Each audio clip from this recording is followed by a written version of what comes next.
Hi, everyone. I'm Carol Williams. Welcome to an interview with Ray Machado. Ray, would you like to say hi to everybody? Sure. Hi. Hi, everyone. Thanks, Carol. Really appreciate the time to sit here and kind of chat about some ERM topics.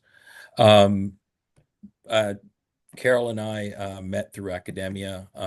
We've had the opportunity to share a lot of thoughts around ERM and have really enjoyed the discussion and the back and forth. Carol, as you all know, has a tremendous background in ERM, and my path has been a little bit different, but in many ways very similar as with hers. I've worked in the past with government as a regulator. I've worked also as a litigator, as an attorney, also as a CPA. So I have no redeeming qualities from that perspective, but have really enjoyed this time, especially in the ERM world, and really enjoy the opportunity to share some thoughts and have this conversation. Thank you so much for joining me, Ray. I have too also enjoyed our conversations back and forth about ERM, and we were having a recent one, and you had a fantastic story that is really becoming the foundation of this conversation around risk appetite is the topic of the story, but there's an underlying lesson around not giving up. Um, so why don't you kind of give the lay of the land on the story for everybody, and then we can dive in to the specifics. Sure. You know, Carol and I were talking about a number of different topics, and we were talking about, in particular, risk appetite. And it's oftentimes a challenge for organizations to really not just at times embrace the concept, but really be able to apply it and operationalize it. And we were talking about this, and it brought to mind a story one time of something that happened about the importance of ERM, and the challenges that we have sometimes in getting the business to really not just truly understand the concepts, but apply them. And really interesting because it was something that really showed how they understood it. They hear you. They oftentimes hear the message that we're communicating over time because ERM is truly a journey. It's not something that happens overnight. And and then on their own, they're the ones that actually, came forth with this, which was so satisfying in many respects. So there was this time that we had one of our senior leaders was presenting to a larger group of senior executives within the organization, and we're presenting how they had organized their information, and we're able now to be able to provide metrics on their performance and their risks, so their KPIs and their KRIs, and really be able to demonstrate how they were meeting, not only their, their immediate, objectives, but also, managing the risks associated with the objectives that they're trying to achieve. And so it was very interesting because here they were and they were talking about risk appetite, and they were talking about, how they could be able to see where they were meeting and they were within, their appetite and willing to say, I'm willing to accept this level of risk and not need to do anything further. But then when it got above a certain level, they said, oh, now we need to look into it further. We need to investigate. We need to inquire, and potentially see if we need to take any further action on that. And so it was very, very interesting. And senior leadership at the table was very impressed by their use of this concept and being able to demonstrate how it met their not only their business unit's objectives, but how it to the greater organization. And and it was wonderful because they saw this value and they applauded this business leader and their uh, key individual that was also there. I recall that was doing the presentation, and one of our senior executives asked the individual at that point and said, "So I have a question.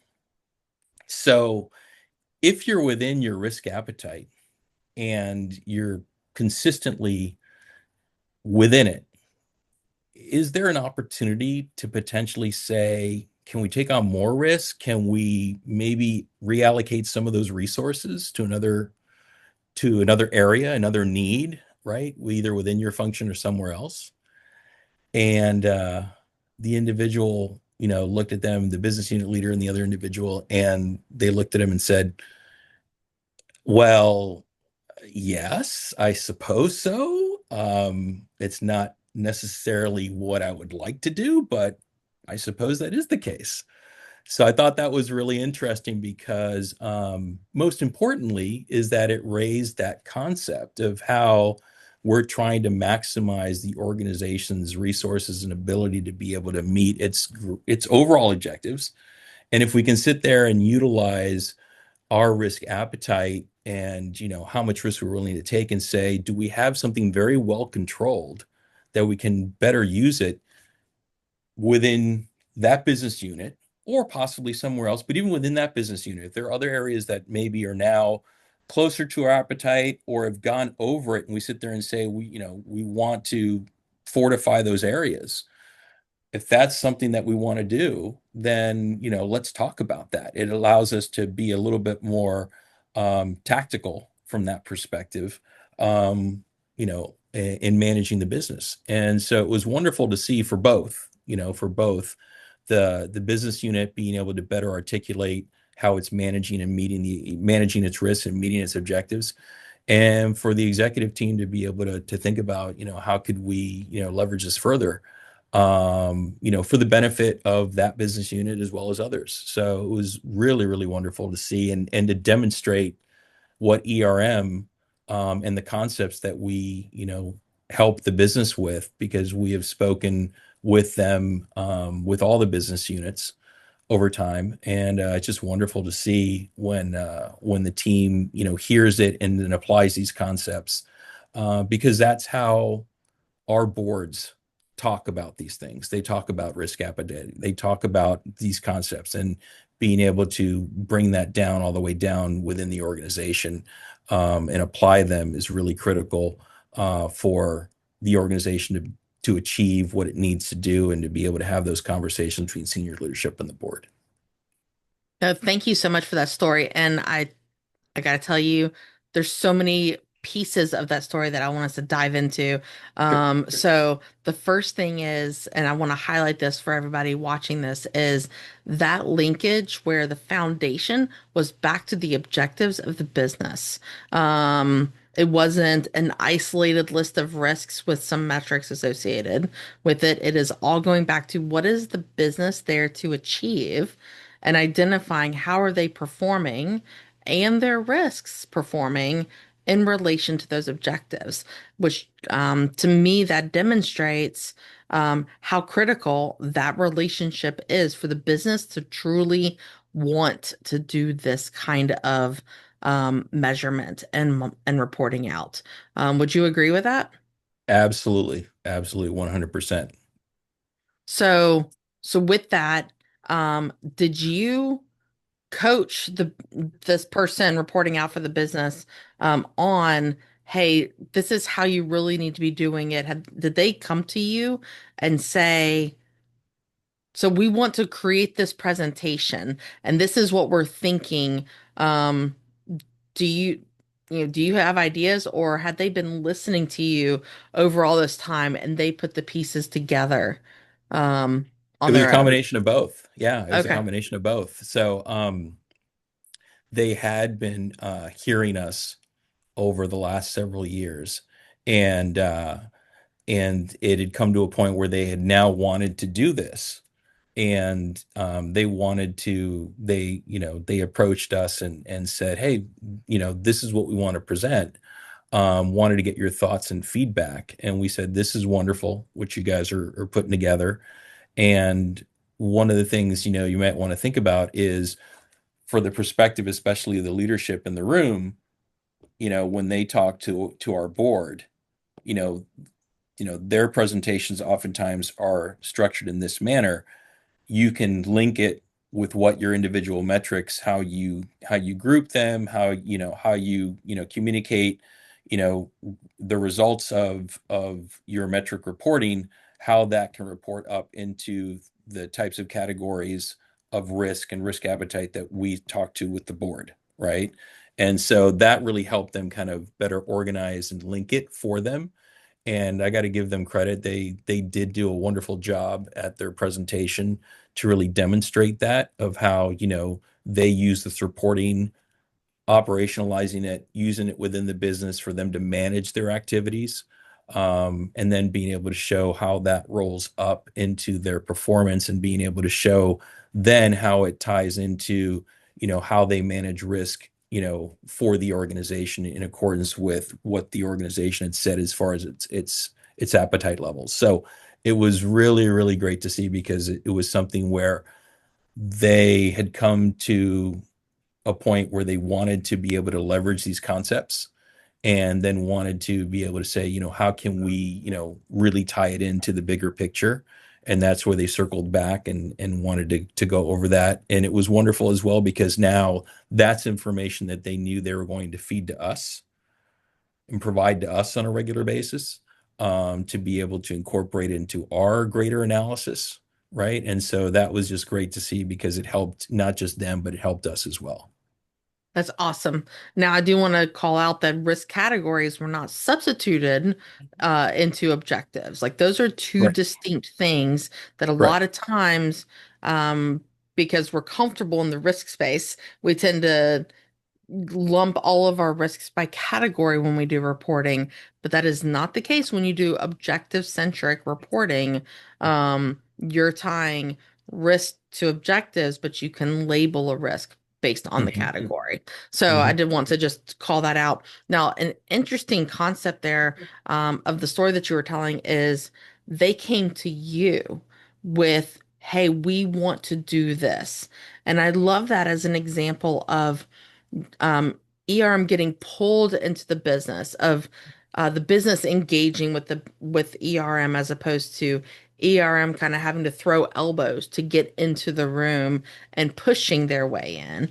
Um, so can you tell us a little bit about how you developed that relationship with the business to where they felt like they could come to you with Sure. with that ask?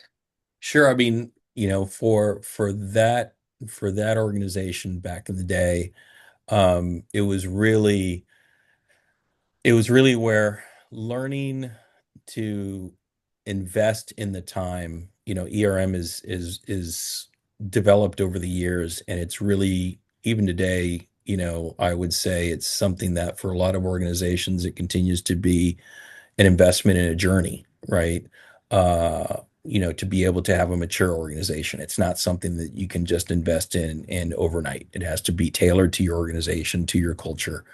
And for that organization, it was an investment over time. It was something over time, where they knew that we were a resource for them and we had the opportunity and the time to be able to develop, that relationship of being able to be a resource for them. And so it's the awareness, it's the communication out to your business units of what you do, especially where it becomes valuable is to be able to say, we can help you better communicate your story, your performance, your management of the company, the great organization's objectives, and to present it in a way that senior leadership is accustomed to discussing it, and also our board is accustomed to discussing it.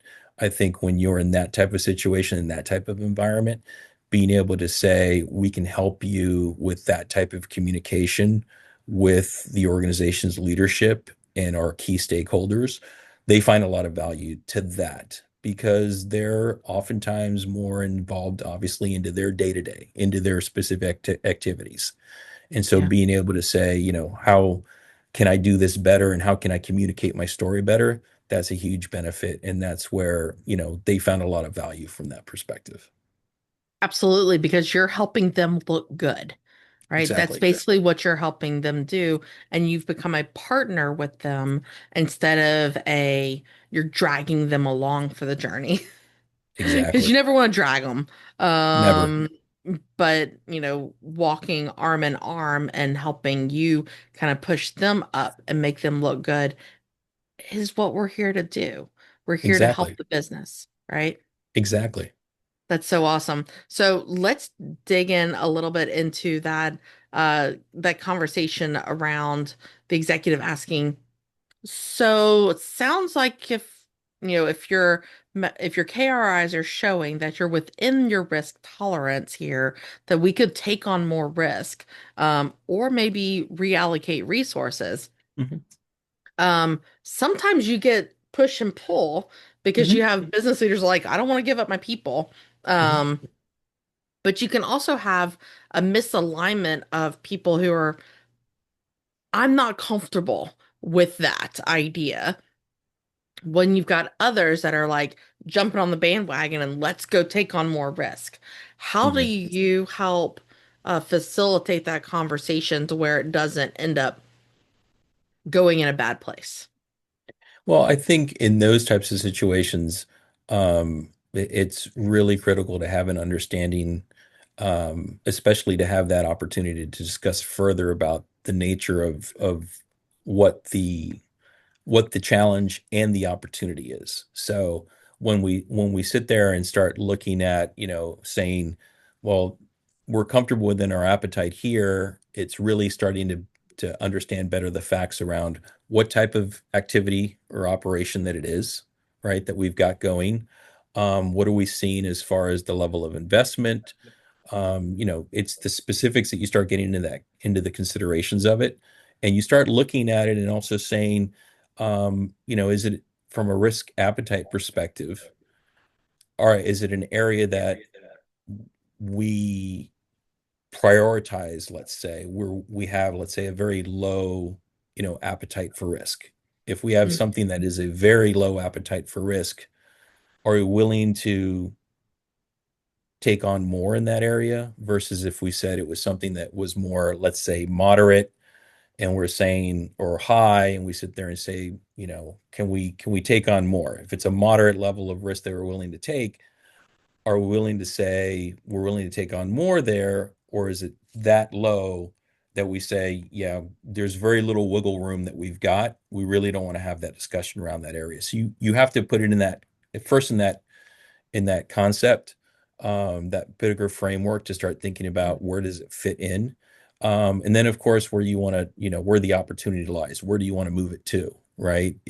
Do I get more of a bang for my buck by moving it over and saying I can use those resources here because I really need to bring something down, right? I need to bring something Right. down significantly, right? So it's that broader conversation and really understanding more of the details of it. It's the classic, it depends, but it's understanding, it truly is understanding, the associated facts and circumstances to be able to come to a good decision with your business unit and your leaders. I completely agree. Understanding the big picture of the company, the culture, right? And really the environment in which the company is operating really Hmm. does help determine how much risk a company is willing to, can actually take, right? So with that in mind, now that you had that one business area that started reporting, have there been any other takers on seeing, oh, hey, this makes sense? Are there other business areas that are starting to jump into that same area? Oh yeah, there were, yeah, there were. It was great to see. I mean, they weren't the first, but it was great to see that that that was something that we started to see more and more of a transition within the organization, over that investment, and be able to see that. And it's not surprising. It's just sometimes you just don't know when that's going to happen, right? And in what situation it's going to happen.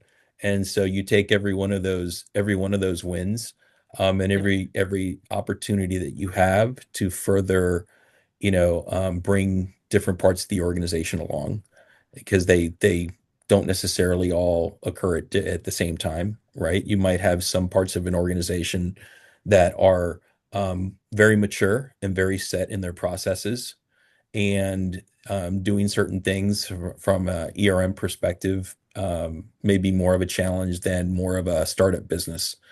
And culturally, it might be much more open to creating their processes and systems to be able to feed in and to integrate with your greater ERM framework. So, And Bray, you actually bring up a really great point there that I just want to touch on, and that is a lot of people would consider, oh, it's a more mature business. That means they have the capability of being able to report out on all these things. That's the one I need to go target. When in reality, that maturity may also be a way of, no, they're really stuck in their ways, and getting them to come out of what they're very comfortable with doing can be a challenge. So sometimes starting up with those newer areas or those newer companies, even as a startup company, instilling the ways of thinking about things from the very beginning, even though startups are historically very chaotic, mhm, in that mode, still instilling those concepts from the very beginning is a lot easier sometimes, mhm. depending on the Yeah, people. Um, exactly. it can be a lot easier. And sometimes you just have to wait a little bit of time, let them get somewhat established to where they're not in full running around with their hair cut off kind of mode Hmm. as they are in the growth trajectory of this, right? And you let them kind of calm down a little bit. And it's like, okay, now's a good time for us to start having some conversations. Yep. So, anyway, I just wanted to go ahead and touch on that for just a minute. So, for everybody listening, what if you had to have one key takeaway from this type of experience that you had? Mhm. What would be that one big takeaway? I think the one key takeaway is always promoting the benefits of ERM and the awareness that you always need to drive. You need to always be reaching out to different parts of the organization because you never know at what point sometimes they may be at that they would be willing. And so you always want to be, being out there, being proactive about what benefits you can bring to the organization and to that business unit, for example. And and then, when you least expect it, sometimes you might get that wonderful phone call or presentation, and you see that, and you see, there's another win for the organization as a whole. That is awesome. So I completely agree. I love that idea. And in fact, I had that thought of fruits of labor, right? It can become a labor of love sometimes when it comes to the ERM space, and that you feel like you keep talking about it and you don't see movement, and so you feel like it's falling on deaf ears. And the reality is that some areas are kind of like when you have crops out in the fields, some of them Right. grow faster than others. And sometimes you just wake up and overnight, seemingly overnight, all of a sudden you've got a full grown mature crop and they are ready to, and your fruit is producing your labor. So you have something to show for it. So hopefully that can be an encouragement for everybody who feels the pain sometimes and feels like they're beating their head up against a wall, that there are some ears that are listening and that are receptive. So don't give up. Keep investing in your relationships with the people within the business, and keep talking it up without pushing. And eventually you'll get pulled into the conversation, is really how it kind of summarizes. Is that an accurate summary? Yes, it Right. is. All right, fantastic. Well, thank you again for joining and sharing your insights and your experiences with everybody. My pleasure. And I look forward to talking with you again soon. Take care. Thanks. Bye, everyone.